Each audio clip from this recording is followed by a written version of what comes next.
Urashaka kumenya RAM computer yawe ifite? Muri iyi video ngiye kukwereka uburyo bworoshye kumenya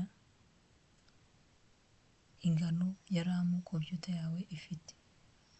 Ubundi mu busanzwe RAM ni memory, ni random access memory mu magambo arambuye. Iyo memory ibika temporary data ariko izo computer iri gukoresha ako kanya. Ni ukuvuga ngo iyo openinze application software, urugero Microsoft Word, izo data ziba zibitse muri RAM. Ni ukuvuga ngo iyo RAM ari ntoya computer igenda gake, iyo accessinze application igenda gake kubera ko ntabwo iba iri gushobora kuraningira kuri iyo RAM kubera ko iyo RAM ufitemo ari ntoya. Ni ingenzi rero mu gihe ugiye kugura computer cyangwa se niba uyifite kumenya impamvu computer yawe ikora gakeya cyangwa se kumenya ingano ya RAM niba atariyo ituma computer yawe igenda gake ukaba wakongera.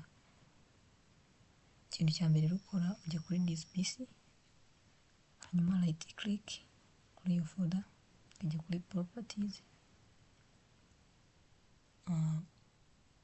Urabona twageze muri setting, ubona ibintu byinshi bikwerekeyeho washyize muri mashini yawe.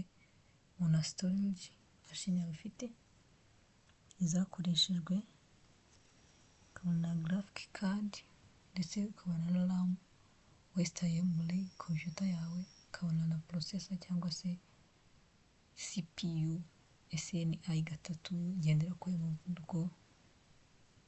Hano hasi barakomeza bakakwereka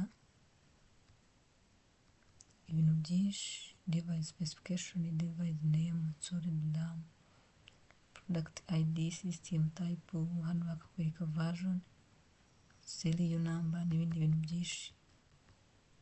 Ubwo rero ni ingenzi kuba wamenya ingano ya RAM ufite muri computer yawe kugira ngo ubashe kumenya impamvu computer yawe igenda gake.